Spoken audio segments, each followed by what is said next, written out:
নাটোরবাসী একটু খেয়াল করেন আল্লাহর বক্তব্যের দিকে। আল্লাহ কিন্তু ইয়াসলিমুনাল মুসলিমুনা দেননি, যে যারা মুসলমানদের উপর অত্যাচার করে তারা আমি আল্লাহর টার্গেট, তাদের বিরুদ্ধে মামলা না। ইয়াসলিমুনা নাস, ইয়াসলিমুনা এটা মুজারে, বর্তমান ভবিষ্যৎ, প্রেজেন্ট ফিউচার। নাস মানে মানুষ, নাসের আগে আল্লাহ আলিফ লাম দিয়েছেন। আল্লাহ পাক জানাতে চেয়েছেন এই পৃথিবীতে একটা মানুষের উপরও যদি কেউ জুলুম করে, অত্যাচার করে, তার অধিকার নষ্ট করে, আমি আল্লাহ নিজে তার বিরুদ্ধে মামলা দায়ের করব। পুলিশ এসেছে, আপনি যদি আজকে পুলিশের কাজে বাধা দেন, কালকে মামলা হবে, পুলিশ বাদী কেস হবে। কি কথা বলছেন কেন? আপনি জিজ্ঞাসা করেন ওনাদের কাজে বাধা দেবেন, কালকে আপনি মামলার আসামি হয়ে যাবেন, পুলিশ বাদী মামলা হবে।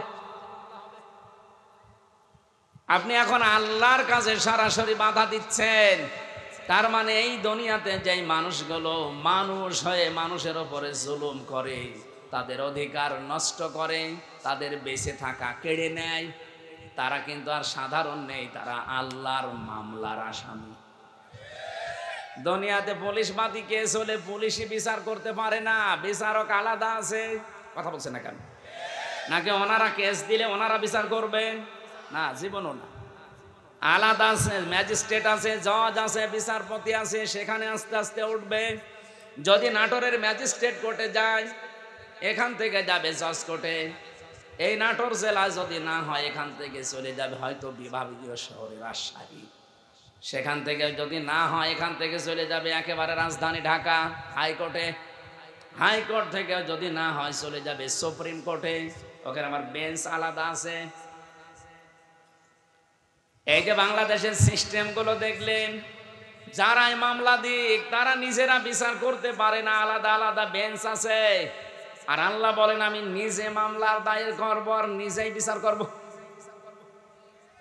আপনি কথার ওজন টের পাচ্ছেন? আল্লাহ নিজে মামলা দায়ের করবে, নিজেই বাদী, আবার নিজেই বিচারপতি। সুতরাং এই 15.5 বছরে বাংলাদেশে যারা জুলুম করেছেন, আপনি নিজে তো জানেন যে আপনি জালেম কিনা। আপনি কিন্তু আর হামজার মামলার আসামি নেই, আপনি সরাসরি আল্লাহর মামলার আসামি। আমার নিজের মামলাটাই বলছে, মামলার আয়ু থেকে শুরু করে একেবারে যিনি নির্দেশ দিয়েছেন ওই পালিয়ে গেছে উনি, এই প্রত্যেকটা জায়গায় আমি দেখেছি এরা সব আমার উপরে অবিচার করেছে। কারণ মামলাটা যদি আমি সম্পৃক্ত থাকতাম, আল্লাহর কসম কোরআন আমার সামনে, জীবনেও কোনোদিনে কথা তুলতাম না। কোরআন আমি মাথায় নিয়ে বলতে পারবো এই মামলা সম্পর্কে আল্লাহর কসম আমি কিচ্ছু জানি না। আনসারুল্লাহ বাংলা টিমের প্রধান নাকি আমি, অথচ ছাতা যে কি আমি আজ পর্যন্ত জানি না।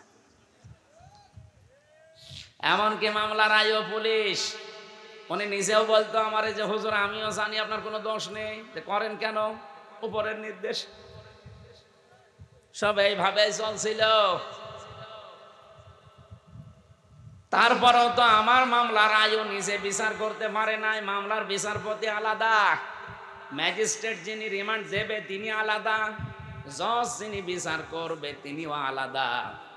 আর আল্লাহ নিজে বিচার করবেন, আবার নিজেই মামলার বাদী। আপনি পারবেন না বাঁচতে। এই জন্য আমার ভয় হয় আপনাদের নিয়ে, যারা জুলুম করে ফেলেছেন, যার উপরে জুলুম করলেন তার কাছে যে আপনি আগে ক্ষমা চেয়ে নিন। যদি না পান, জীবনও আল্লাহ আপনাকে মাফ করবে না, কারণ এটা আল্লাহর দায়িত্বে নেই। এটা হককুল্লাহ না, এটা হককুল ইবাদ। হককুল্লাহ হলে আল্লাহ মাফ করে দিত, আপনি নামাজ পড়েননি, রোজা রাখেননি, হ্যাঁ এটা আল্লাহর অধিকার। আপনাকে আল্লাহ ইচ্ছা করলে মাফ করে দেবে, ইচ্ছা করলে শাস্তি দেবে, এখানে কারো কোনো প্রশ্ন নেই। কিন্তু আপনি মানুষ হয়ে মানুষের অধিকার নষ্ট করলেন, তাদের বেঁচে থাকার অবলম্বন কেড়ে নিলেন, জীবনও আপনাকে আল্লাহ মাফ করবে না। এটা আল্লাহ তার উপরে দিয়েছে যার অধিকার আপনি নষ্ট করেছেন। তাফসিরে তাবারির ভেতরে একটা কাহিনী আছে, এটা সত্য মিথ্যা যাচাই করা না, আমি শুধু শিক্ষার জন্য বলছি। দুনিয়াতে যেই মানুষগুলো মানুষ হয়ে মানুষের উপরে জুলুম করে, ওদের জীবনের কোনো আশা আমার আল্লাহ আর পূরণ করেন না। আপনি সূরা এটা হুদের ভেতরে পাবেন তাফসিরে। হযরতে হুদ আলাইহিস সালামের জামানায় যেই নবীকে আল্লাহ পাঠিয়েছিলেন, যে জামানায়, ওই জামানায় যে কাফের ছিল, আপনারা নাম সবাই জানেন, সাদ্দাদ। নাম শোনেননি? এই জঘন্যতম লোকটাকে পৃথিবীতে আজরাইল মাত্র 2 দিন কন্দন করেছিল মানুষের জান কবজ করতে, যে আজরাইলকেই দিয়েছে মাত্র 2 দিন। তাছাড়া আজ পর্যন্ত কারো জান কবজে আজরাইল কাঁদে নাই। আজ আজরাইলের চোখে পানি আসা অত সহজ না।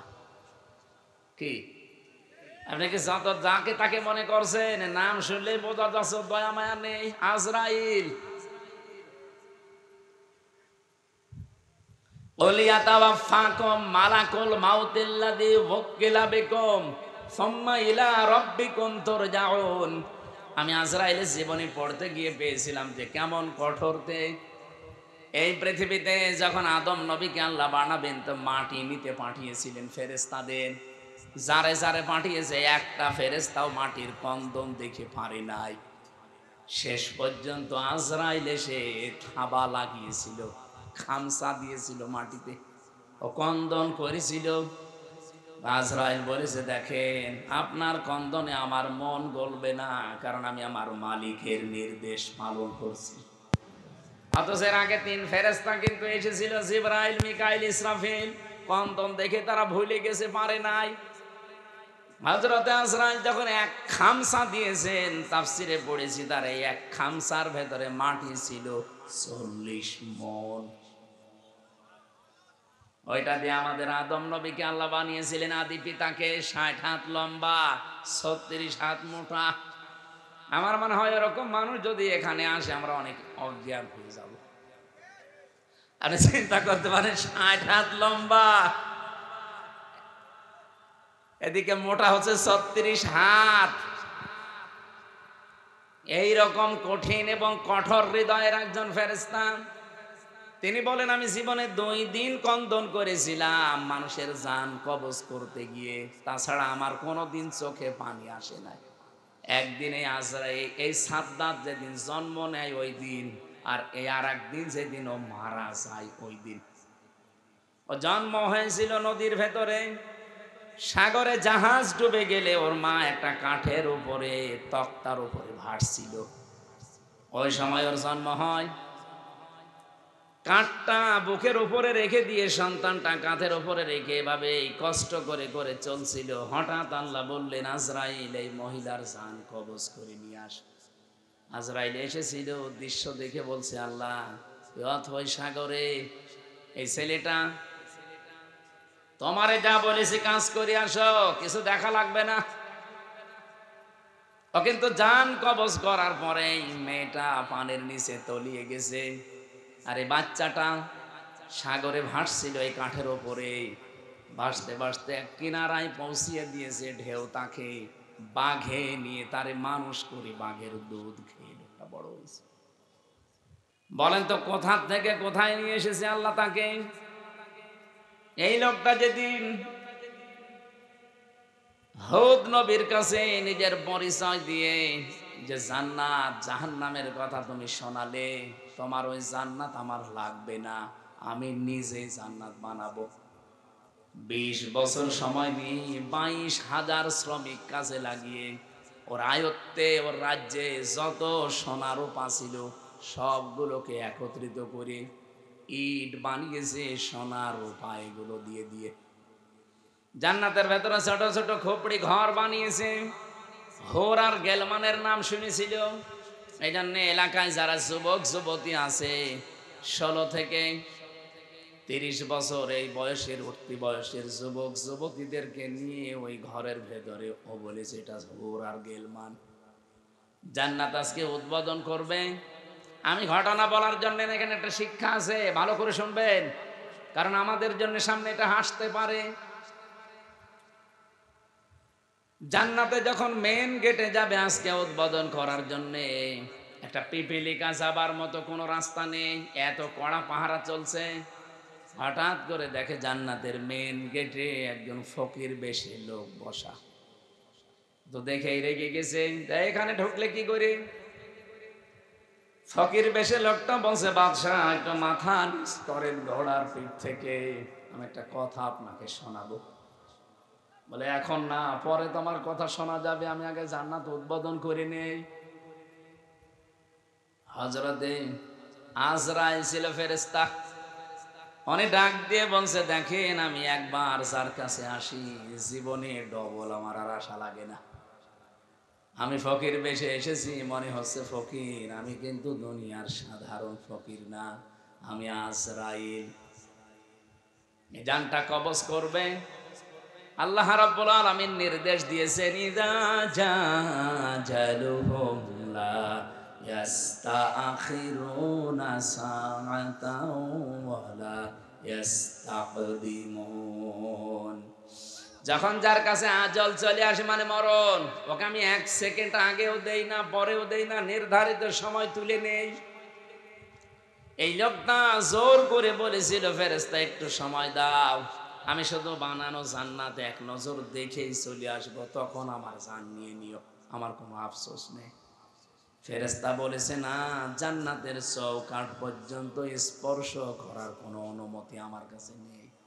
ঘোড়ার পিঠ থেকে লোকটা তারপরও জোর করে নামতে গিয়েছে, ওখান থেকে জান কবজ করেছে ঘোড়ার পিঠ থেকে। তাফসিরে তাবারিতে দেখেছি, জান্নাতের চৌকাঠি স্পর্শ করার আগেই ও মাটিতে ত্রাস করে পড়ে গেছে। এখানে আমার কয়েকটা শিক্ষা পেলাম, আপনারা হয়তো টের পাচ্ছেন না, তাই আমি কিন্তু টের পেয়েছি। এখানে শিক্ষাগুলো কি? তাফসিরে তাবারি না, আপনি এমন সময় ডিস্টার্ব করলেন, দেখেন ঘন্টামি করে দিন।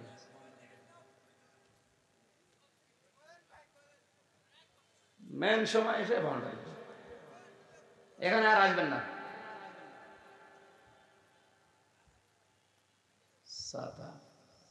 এত কষ্ট করে একটা বান্দাইল দিলাম, এক বেদের মেয়ে এসে বান্দাল দিলে, বলেন তো একটা মেন সময় না? আমি কয়েক শিক্ষা করে বের করি।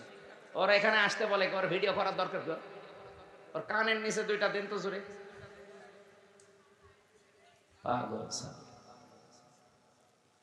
এইদিকে তাকান, মোড়টাই গেছে নষ্ট। আমি একটা লাইনে ছিলাম না, ওরে মনে বলছে এখন ধরে আমি জবাই করব, শয়তান শয়তান।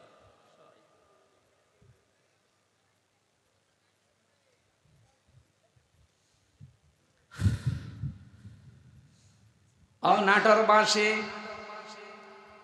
আজরাইল বলেন, এই দিন ও যখন আমার কাছে অনুমতি চাইছিল যে 20 বছর একাধারে 22,000 শ্রমিক কাজ করে, আমি বিশাল আকাঙ্ক্ষা নিয়ে আসি যে একটু প্রবেশ করে চলে আসবো, আল্লাহর নির্দেশ ছিল না। আমি এই দিন ওর জান কবজ করতে গিয়ে কেঁদে ফেলেছিলাম। আজরাইল কেঁদেছে একটা লোকের জন্য জীবনে 2 বার, একবার ওর মায়ের জান কবজ করার সময়, একবার ওর জান। মুফাসসির বলেন, কেন আল্লাহ তাকে চৌকাঠ পর্যন্ত স্পর্শ করতে দেয় না জানো? যখন হুদ নবীর কাছ থেকে জান্নাতের বর্ণনাগুলো শুনে শুনে জান্নাত বানাচ্ছিল, নবীকে বলছে, কিভাবে আল্লাহ জান্নাত বানিয়েছে তোমার তো ওই সহিফার ভেতরে আছে, ওই সহিফা থেকে বলো দেখি। আমাদের নবীকে আল্লাহ বড় কিতাব দিয়েছিলেন, অন্যান্য নবীদেরকে আল্লাহ ছোট ছোট কিতাব দিয়েছিলেন, ওইটার নাম কি? সহিফা। ওখানে জান্নাত জাহান্নামের বর্ণনা ছিল, কিছু উপদেশ ছিল, ওখান থেকে বর্ণনা শুনে শুনে যে জান্নাত এইভাবে এইভাবে আল্লাহ বানাবে, ও ঠিক ওই কায়দায় বানিয়েছে। যেহেতু স্বর্ণ রাখবে, রূপা লাগবে, স্বর্ণ এত পাওয়া যাবে কোথায়? যেখানে যা পাওয়া যায় নিয়ে আয়। ওই দেশে একটা বিধবা মেয়ে লোক, মা বাবা নেই, কিছুদিন আগে বিয়ে হয়ে স্বামীটা গেছে মারা, ওর পাইক পিয়াদা যারা আছে ওরা যে মেয়েটাকে বলছে ওইটা দিয়ে দাও, বাদশার স্বপ্ন পূরণে জান্নাতে কাজে লাগবে। মেয়েটা ওই দিন মাথায় গড়াগড়ি দিয়ে, মাটিতে গড়াগড়ি দিয়ে বলেছিল, এটা নেবেন না, এটা আমার জীবনের শেষ সম্বল, আমার মা বাবা নেই, আমার স্বামীটাও নেই। জোর করে বাদশার এই স্বপ্ন পূরণের জন্য নিয়েছে। ওদিন মেয়েটা মাটিতে গড়াগড়ি দিয়ে এমন কন্দন করে বরদোয়া দিয়েছিল, রব্বুল আলামিন আমার জীবনের শেষ সম্বলটুকু যে কেড়ে নিল, তাকে তুমি তার বানানো জান্নাত উদ্বোধন করা বসবাস করতে দিও না। আমি হাদিসে পড়েছি, তাকি দাওয়াতাল মাজলুম ফাইন্নাহা লাইসা বাইনাহু ওয়া বাইনাল্লাহি হিজাব। মুসলিম শরীফের হাদিস। নবীজি বারবার উম্মতদেরকে নিষেধ করে গেছেন, উম্মতেরা আর যাই করো, মাজলুমের বরদোয়া থেকে নিজেকে বাঁচিয়ে রাখবা সব সময়, কারণ মাজলুমের বরদোয়ার আল্লাহর ভেতরে কোনো হিসাব থাকে না। এই মেয়েটা যখন মাটিতে গড়াগড়ি দিয়ে কেঁদে কেঁদে বরদোয়া দিচ্ছিল, আমার আল্লাহ ওই দোয়াটা সঙ্গে সঙ্গে কবুল করে নিয়েছে, কারণ কোনো পর্দা নেই। এই লোকটা যেদিন উদ্বোধন করবে, দেখা তো দূরের কথা, চৌকাঠ পর্যন্ত স্পর্শ করতে পারে নাই ওই মেয়েটার বরদোয়ার কারণে। কি বুঝলেন আপনি এখান থেকে? কত জায়গায় কত অত্যাচার জুলুম করেছিল, কিন্তু এই একটা বিধবা, স্বামী হারা, মা বাপ হারা এতিম মেয়ের শেষ সম্বলটুকু কেড়ে নেওয়ার কারণে আল্লাহর আরশ পর্যন্ত ধাক্কা খেয়েছে। আপনি বলতে পারেন না যে 15.5 বছরে কত মানুষের আহাজারি এই জালেমার সাথে লেগেছিল, এমনি আল্লাহ ওর এভাবে ধরেছে, কল্পনার বাইরে ছিল। আগস্টের 5 তারিখের 2টা পর্যন্ত কেউ জানে না যে ও পালাবে।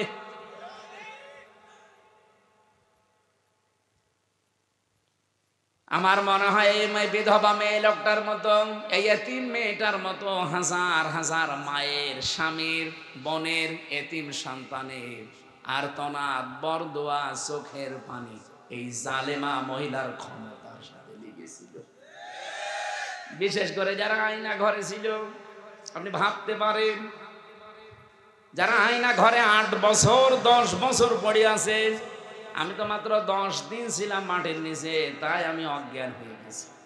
আর যারা 8 বছর 10 বছর 14 বছর পড়ে আছে, দুনিয়া কি সে জানে না, এমনকি নিজের নাম কি তাও ভুলে গেছে। আমার নাম যে ব্যারিস্টার আরমান, সে নিজেও জানে না। আরে ভাই, 10 বছর 12 বছর একটা লোককে যদি কেউ না ডাকে, ওর নাম মনে থাকবে কি করে? ওরা তো কেউ ডাকে না।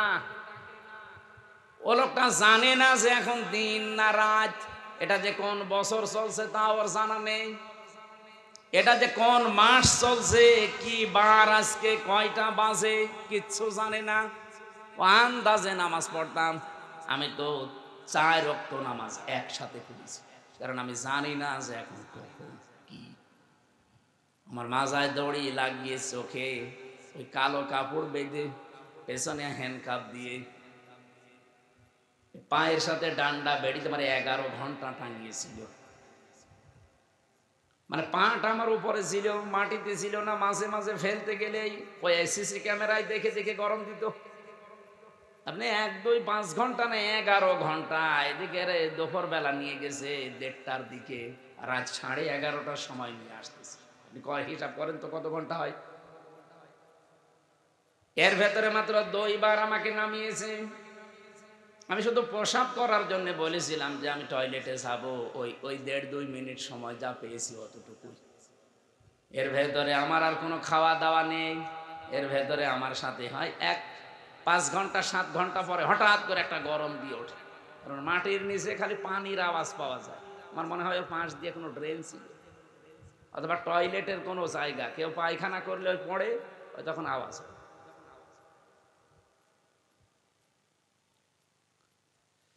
তাও তো আমি মিনিটায় ছিলাম। বিগটা কত কঠিন হতে পারে বলেন। আমি ব্যারিস্টার আরমান ভাইয়ের মুখে নিজে শুনেছি যে এদিকে 3.5 হাত, এদিকে 3.5 হাত, সামনে আবার একটা টয়লেট দেওয়া আছে। আমাদেরটাও টয়লেট ছিল, এদিকে 3.5 হাত, এদিকে 2.5 হাত, সামনে টয়লেট ছিল, কিন্তু টয়লেটের আবার নেই। এই হালকা 1-1.5 হাত মতো একটা দেওয়া আছে, দেওয়াল দেওয়া আছে। বসলে দেখা যায় না, দাঁড়ালে দেখা যায়। ওরা বসে থাকে একেবারে গেটের সামনে। বলেন আপনার টয়লেট হবে কি করে? আমি একটা যুবক মানুষ, আর এরকম একটা যুবক পুলিশ যদি বসে থাকে,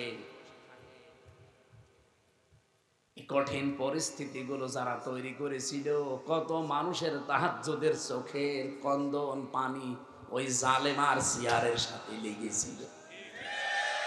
এমনি আল্লাহ ধরেছি সাদ্দাতকে, তার এত স্বপ্ন সাদের জান্নাত ভোগ করতে দেয়নি, স্পর্শ পর্যন্ত করতে দেয়নি, খালি একটা মেয়ে লোকের চোখের পানি বরদোয়ার কারণে। আর আপনার সাথে কত মহিলার, কত স্বামী হারা, সন্তান হারা মা বাবা, তাদের চোখের পানি মিলে আছে। আমার এখন যেটা মেজো মেয়ে, ওটা তো ছোট ছিল, ওর আমি 7 মাস রেখে গিয়েছিলাম, এখন এসে আমার বয়স প্রায় 4.5 বছর। এর যে কত কন্দন করেছে, এমনকি এই যে পুলিশ এসে ভ্যানে করে আমাদের নিয়ে যায়, পিছন ভ্যানে আমার এই মেয়েটা এরকম ঝুলিয়েছিল। এ ছবি দেখেননি? আমার মনে হয় ছবিটা দেখে তামাম দুনিয়াকে দিয়েছে ওই দিন। প্রশাসনের সর্বোচ্চ দায়িত্ব ওই সময় যারা ছিল গোয়েন্দা বিভাগে, তারা পর্যন্ত আমার বাড়িতে কল দিয়েছিল যে এই দৃশ্য আর মানা যায় না। আমরা এতদিনও জানতাম যে হুজুরের কোনো দোষ নেই, এখনো জানি, কিন্তু আমাদের হাত বাঁধা ছিল। কিন্তু না, এই দৃশ্য দেখে মানুষ আর ঠিক থাকতে পারে না। বিভিন্ন জায়গা থেকে শুধু উল্টা পাল্টা কথা আসতেছে, যা আপনার ছেলেকে ছেড়ে দিলাম। আমার ভাইরা, আমি এখান থেকে তাফসিরের যে শিক্ষাটা দিতে চাই আমি নিজে এবং আপনাদেরকে, শুধু আপনাদের না, এটা রেকর্ড হচ্ছে, সারা পৃথিবীর মানুষ যারা আছে, জুলুম করলে কিন্তু কাঙ্ক্ষিত স্থানে পৌঁছানো যায় না। এটা কি কোরআনের কথা বিশ্বাস করেন? এজন্য আগামীতে কেউ যদি আসেন দায়িত্বে, জুলুম করবেন না। তাহলে আপনি যে টার্গেট নিয়ে এগিয়ে যাচ্ছেন, ওই টার্গেট ফিল আপ হওয়ার আগে আপনি পড়ে যাবেন। আমার কথা বোঝা গেছে? ইন্নামা নুমলি লাহুম লিয়াজদাদু ইসমা ওয়া লাহুম আযাবুম মুহিন। সূরা আলে ইমরানে আছে 4 নাম্বার পারা 12 নাম্বার পৃষ্ঠা 9 নাম্বার লাইনে পাবেন, এটা শেষের অংশে আছে। আল্লাহ তাআলা বলেন, পাপ করে সীমা লঙ্ঘন করে ফেলে, তখন আমি আল্লাহ ওকে আর ছাড় দেই না, তখন ওকে কঠিন এবং অপমানজনক আযাবের ভেতরে ফেলে দেই। কি অপমান! আজ তামাম দুনিয়া কেউ হাসিনাকে নিতে রাজি না। শুধুমাত্র ভারত তাও বিভিন্ন কায়দা কৌশলে রেখেছে। আমি আজকে 7-8টা বিষয় পেয়েছি কেন ওকে রেখেছে। এই যে বিডিআর হত্যা, 57 জন অফিসার হত্যা, বিশেষ করে শাপলা চত্বরে আলেমদের হত্যা, এই 2টা হত্যার পেছনে সরাসরি জড়িত আছে ইন্ডিয়া নিজে। এখন প্রমাণ আস্তে আস্তে বের হচ্ছে। অলরেডি আন্তর্জাতিক আদালতে হেগে ওদের বিরুদ্ধে 2 জনের বিরুদ্ধে মামলা হচ্ছে, হাসিনা আর মোদি। এই 2 জনকে যদি সত্যি ওখানে নিয়ে যাবজ্জীবন জেল অথবা ফাঁসির রায় দিয়ে দেয়, শেষে ইন্ডিয়ার সাথে বিশ্বের বহু দেশের সম্পর্ক মানবাধিকার নষ্ট করার জন্য খারাপ হয়ে যাবে। আমি একটাও বানিয়ে বলছি না, সব আমার এখানে রেকর্ড আছে, আন্তর্জাতিক তথ্য সব। মাইক্রোসফট নাম শুনেছেন? 257টা দেশ নিয়ে তারা রিপোর্ট বানিয়েছে, বিশেষ করে বাংলাদেশের শাপলা চত্বরটা নিয়ে। আর ওদিকে বিডিআর হত্যা। কি সমস্যা? কি ওখান থেকে আশপাশে মোবাইল সরান না, এই ডিস্টার্ব করলে তোমার রাগ হয়েছে। মোবাইল আশপাশ থেকে সরান না কেন? ভাই আপনি কি সমস্যা ধরতে পারছেন? হ্যাঁ, সমস্যা ধরে ঠিক করে।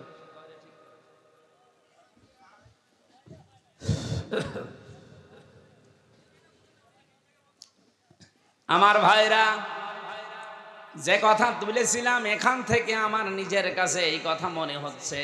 আমি নিজে যেহেতু রিপোর্টগুলো গতকালকে পেয়েছি, আর আমি বলছি একটা আমার নিজের না, খ্রিস্টানদের বানানো রিপোর্ট। ওরা তো আমার বন্ধু না, মুসলমানদের বন্ধু খ্রিস্টানরা। ওরা যখন এগুলো দিয়েছে আগস্টের 5 তারিখের পর থেকে আজকে মে মাসের 5 তারিখ চলছে, এই একাধারে 9 মাস বারবার ইন্ডিয়া এদিকে বিএনপিকে ধরে, জামাত ইসলামকে ধরে, রাজনৈতিক যত দল আছে বড় বড় তাদেরকে বারবার, বিশেষ করে সেনাবাহিনী যারা আছে দেশে, এদেরকে চেষ্টা করেছে যে যে কোনো কায়দায় যেন এটা বন্ধ করা যায়। এটা বন্ধ ইউনুস করেনি, এটা অলরেডি চালু হয়ে গেছে। আন্তর্জাতিক আদালতে মামলা অলরেডি হয়ে গেছে, এখন এদেরকে ডাকা আরম্ভ করবে সামনে। ইন্ডিয়া বেশ ভালোভাবে জানে, প্রমাণ সব তো আছে ইন্টারনেটে। শাপলা চত্বরে কিভাবে কি করেছেন সব প্রমাণ এখন বের করে ফেলছে। পৃথিবী এত উপরে চলে গেছে।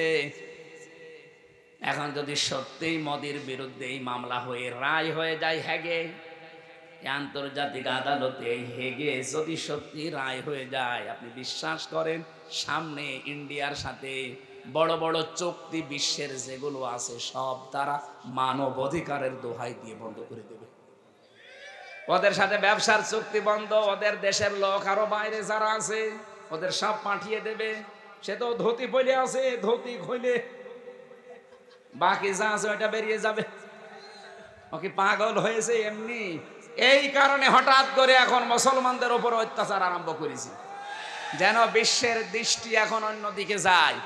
আরে বিশ্বের মানুষ আপনাদের মতো গরুর মুত খায় না। আমরা জাতে মাতাল হলো তাহলে ঠিক আছি। এই জন্য অনেকে এখন মুখ ফিরিয়ে নিচ্ছে, কাউকে যখন রাজি করতে পারে নাই, বহুবার চেষ্টা চালিয়েছিল।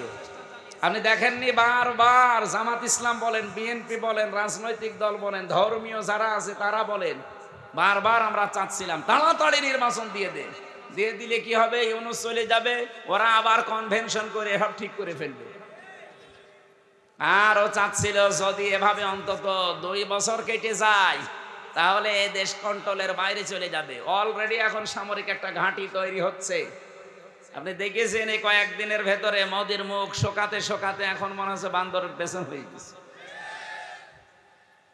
সামনে আরো কয়েকটা গেম আসতেছে। ইউনুস ভালো কি খারাপ এটা আমি জানি না, কে ওনাকে চালাচ্ছে এটা আমার দেখার দরকার নেই, কিন্তু আমরা ইন্ডিয়ার এই বলয় থেকে বের হতে চাই। কারণ এই শয়তানরা 54 বছরে উপকার করেছে, যা যদি 10 টাকার উপকার করে 90 টাকার ক্ষতি করেছে। আর সবচাইতে বড় ক্ষতি হচ্ছে আল্লাহর ঘরগুলো তারা ভাঙছে। এর চাইতে আর কি ক্ষতি হতে পারে মুসলমানের? আমার ঘর ভেঙে দিলে আমার এত কষ্ট লাগতো না। এই কথা বলছে না কেন? 1500 বছর আগে একবার আল্লাহর একটা ঘর ভাঙতে এসেছিল। কে? আবরাহা। কে কি করেছে আল্লাহ দেখেছেন? কাসফিম মাকুল বানিয়ে দিয়েছে। আর এই শয়তানরা আল্লাহর একটা ঘর সে তো ভাঙতে পারে না, শুধু ভাঙার জন্য এসেছিল। আরে অলরেডি ভেঙ্গে ভেঙ্গে সব মাটির সাথে গড়িয়ে ওই জায়গায় এখন মন্দির উদ্বোধন করছে। আর মিথ্যা ধোয়া তুলছে, দিনের পর দিন যায় আর ধোয়া তোলে যে এখানে 500 বছর আগে নাকি মন্দির ছিল।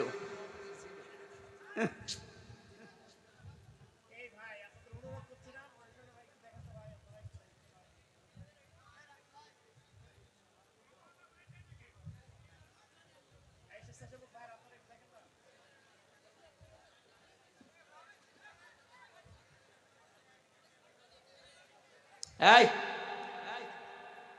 যাক, যার ভালো লাগছে না চলে যা। একা যাচ্ছে আবার আরেকজনকে ডেকে নিয়ে যাচ্ছে, ওটা ধরেন তো। আপনি আস্তে করে চলে যেতে পারছেন না? নাটোরবাসী যেহেতু রাজনৈতিক মহল অনেক বড়, ওই মানুষগুলো চিন্তা ভাবনা করবে আমি তো আর রাজনৈতিক ময়দানের বড় নেতা না, আমি একজন কর্মী মাত্র। আমি একটু টাচ দিলাম যতটুকু পেয়েছি আপনাদের। জুলুম যারাই করবে, এই যে মোদি আজ যে জুলুম করছে, ও যে টার্গেট নিয়ে যাচ্ছে, কোরআন 100% সত্য বিশ্বাস করি, ও জীবনেও সাদ্দাদের মতো টার্গেটে পৌঁছাতে পারবে না। টার্গেটে পৌঁছানোর আগেই দেখবেন পড়ে যাবে। চা বিক্রি করতো, পরবর্তীতে দেখবেন তামাক বিক্রি করবে, নিচে নামিয়ে দেবেন আল্লাহ। চা বিক্রি করতো, ওরা তামাক বিক্রি করাবে।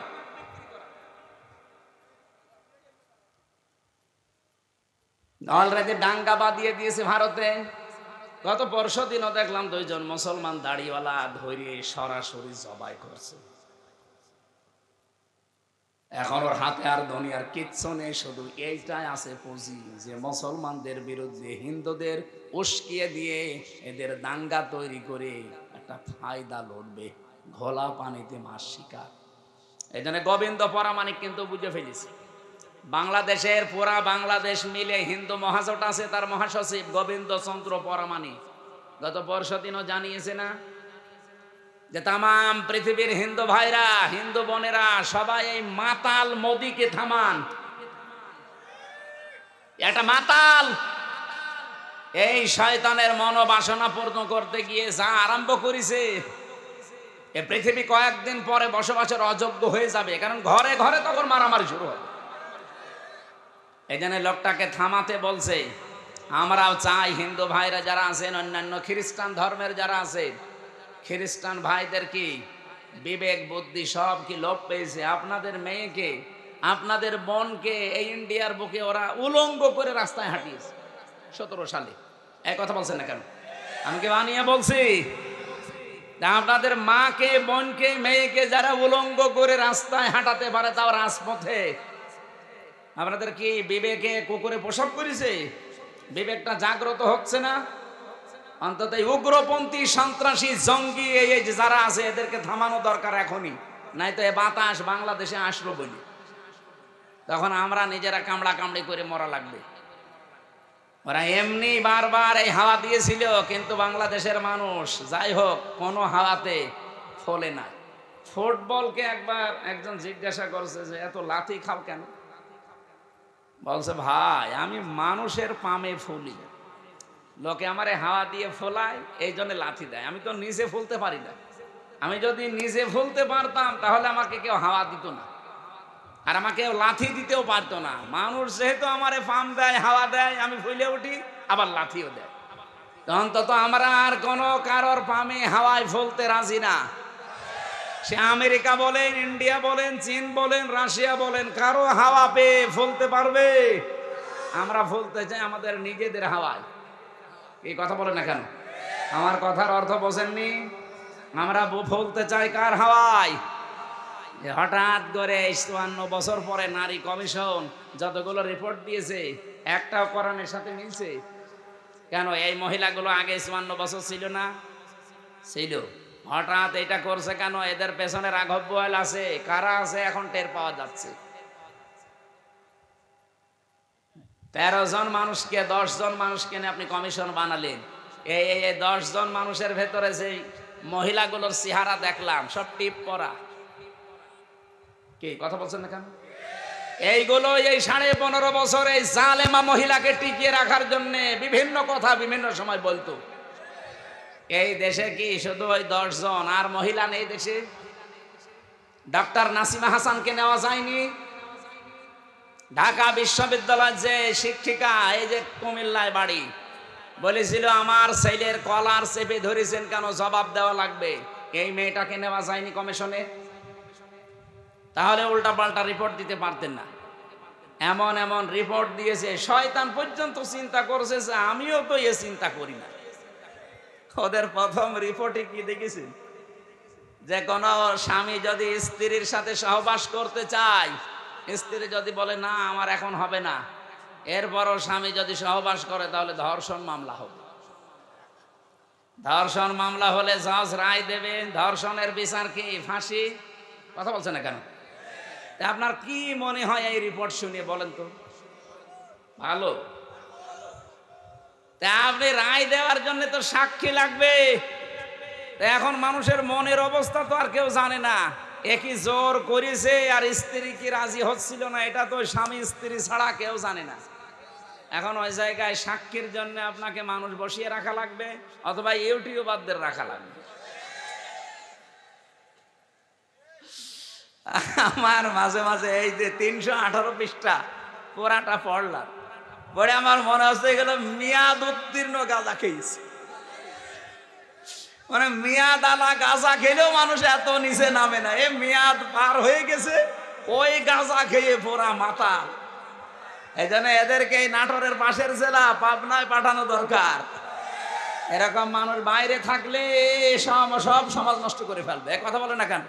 এটা তো 1 নাম্বার গেল, আর বাকিগুলো তো আরো খারাপ। 2 নাম্বারে দিয়েছে যে দেহ আমার সিদ্ধান্ত আমার। দেহ আমার সিদ্ধান্ত আমার মানে দেহ কার?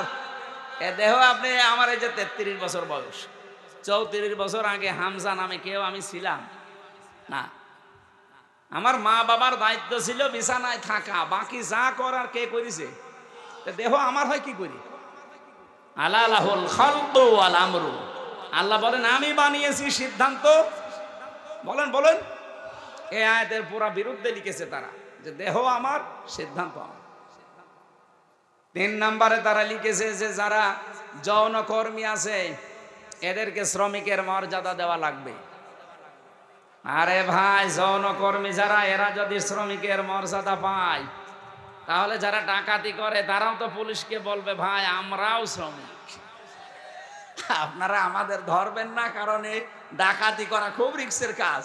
আর যে শ্রম দেওয়া লাগে গাছ কেটে রাস্তায় ফেলে, কি কথা বলছেন এখন? আমি সাতক্ষীরা থেকে আসার সময়, যে আশাশুনি মাছের ঘেড় এলাকা, ওই 17 সালের দিকে আসার সময় ডাকাত পড়েছিল রাস্তায়, বিশাল এক গাছ কেটে রাস্তায় ফেলেছে।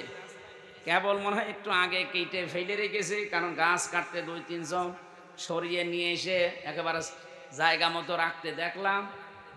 ওই যে সূর্য ইসের আলো জ্বলছিল লাইটের, ওর ঘাম ঝরছে।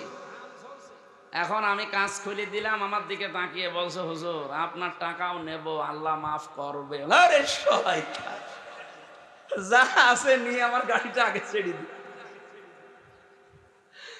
আল্লাহরে বিশ্বাস আছে। কি বলছে? বলছে আমাদের এলাকায় আপনি মাহফিলে এসেছিলেন, আপনাকে আমরা চিনি, আপনার টাকাও নেব, আল্লাহ মাফ করবে, আপনি চলে যান। মানে গাছ এত কষ্ট করে ফেলে রেখেছো, ঘাম ঝরছে কপাল দিয়ে। ওরা তো তার পরের দিন প্রশাসনকে বলতে পারতো না যে ডাকাতি করা কি কষ্ট, আপনার তো টের পান না? গাছ কেটে 4-5 জন নিয়ে রাস্তায় ফেলে রাখা লাগে। এই দেখেন ঘাম ঝরছে, আমরা শ্রমিক। ওরা বলতে পারে না যে আমরা শ্রমিক, তাও তো ওদের শ্রমটা অন্তত হচ্ছে, এটা জুলুম হচ্ছে তারপরে। কিন্তু যারা যৌনকর্মী এদের উপরে কি জুলুম করলেন আপনি? বলেন, আপনি কি কি একটা ন্যায় বিচার দিলেন তাদের উপরে? আমার মনে হয় আপনি পার্সেন্টেজ খুঁজে দেখবেন, রাজবাড়ির এই দৌলতপুর ঘাটে, যশোরের এই জায়গায়, আর নারায়ণগঞ্জেরটা তো বন্ধ হয়ে গেছে, যেখানে যেই পতিতালয় ছিল ওখানে যে দেখেন যত মহিলা আছে, একটাও নিজের ইচ্ছা করে আমার মনে হয় যায়নি, গেলেও খুব কম। হয়তো ধোকায় পড়ে গেছে, প্রবঞ্চনার শিকার হয়ে, অথবা প্রেমে ছাকা খেয়ে যে কোনো কায়দায় ওখানে গেছে, যে আর বেড়াতে পারে না। প্রতিদিন এই যে 8টা 10টা 15 20টা পুরুষের সাথে তারা কি প্রোটেস্ট কিছু নেয়? কিভাবে তাদের ব্যবহার করছে? আপনি যে বিশ্ব স্বাস্থ্য সংস্থা যে রিপোর্ট দেয়, স্বামী বাদে অন্যের সাথে মিলন যারা করে এদের এই যে HIV কি বলে এটা রে, এইডস হওয়ার সম্ভাবনা 100 ভাগের 99 ভাগ। আপনি এই কমিশনের মাধ্যমে রিপোর্ট দিয়ে যৌনকর্মীর উপর আপনি ন্যায় বিচার করেন না, আরো বিচার করছেন।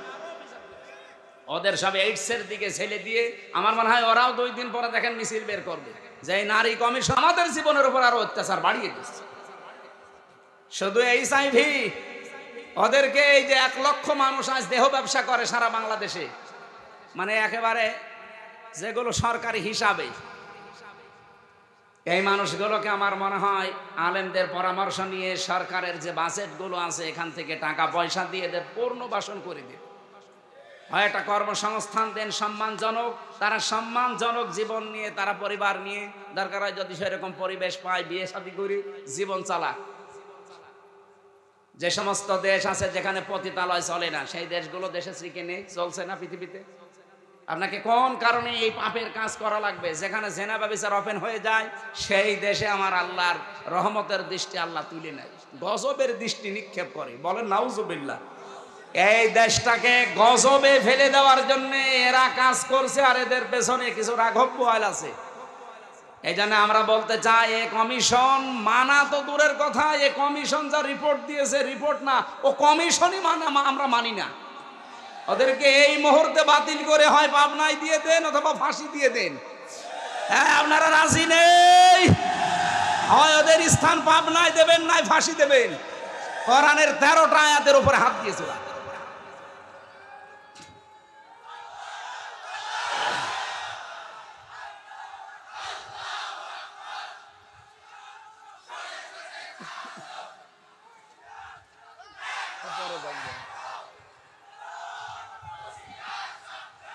আমার ভাইরা,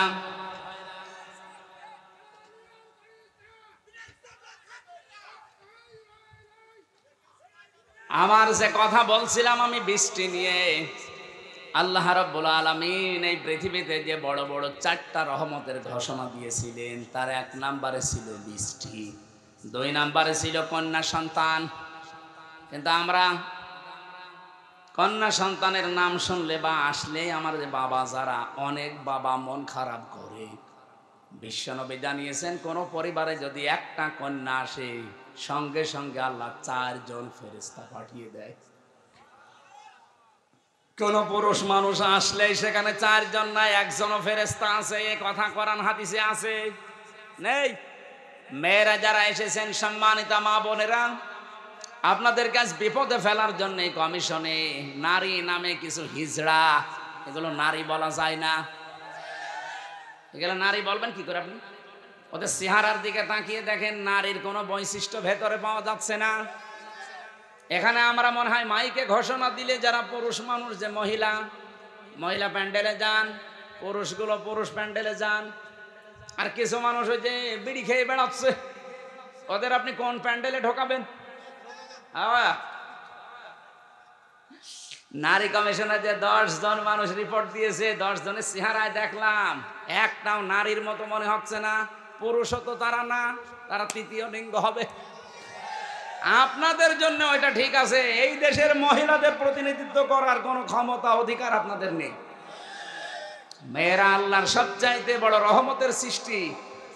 আল্লাহ বলেন, 2 নম্বর, আমি যখন বান্দার উপরে বেশি খুশি হয়ে যাই, বৃষ্টি দেওয়ার পরে ওই এলাকায় মানুষের ঘরে আমি কন্যা সন্তান পাঠাই। এই জন্য যার একটা কন্যা আছে, নিজেকে ছোট ভাববেন না। ছেলে হলে মেয়ে হলে এটা সিদ্ধান্ত আল্লাহ। ছেলে হলে আপনার সব কিছু করে দেবে, কে বলেছে আপনাকে? মেয়ে হলে দুনিয়া আখেরাত দুইটাই উজ্জ্বল হয়ে যাবে। দুনিয়া তো আছেই, যদিও আমাদের এই দেশে ইসলাম না থাকার কারণে মেয়েদের অনেক অধিকার নষ্ট হচ্ছে। ইসলাম আসলে অধিকারগুলো পঙ্খানো মেয়েরা ফিরে পাবে। ওরা মেয়েরা মেয়েদের নাম দিয়ে বলেছে এদের অধিকার নেই, সমান অধিকার এদের দেওয়া লাগবে। কিভাবে দেবেন আপনি? আমি পুরুষ মানুষ, হাফ প্যান্ট পরে আমি খেজুর গাছে অন্তত রস পাড়তে পারবো, মেয়েরা পারবে? আমি এখন আমার মনে হয় শুধুমাত্র এই মাজা থেকে হাঁটু পর্যন্ত ঢাকা থাকলে, নাভি থেকে একটা প্যান্ট পরে এখান থেকে কুষ্টিয়ায় চলে যেতে পারবো, কোনো অসুবিধা নেই। একটা মেয়ে লোকে যেতে বলে তো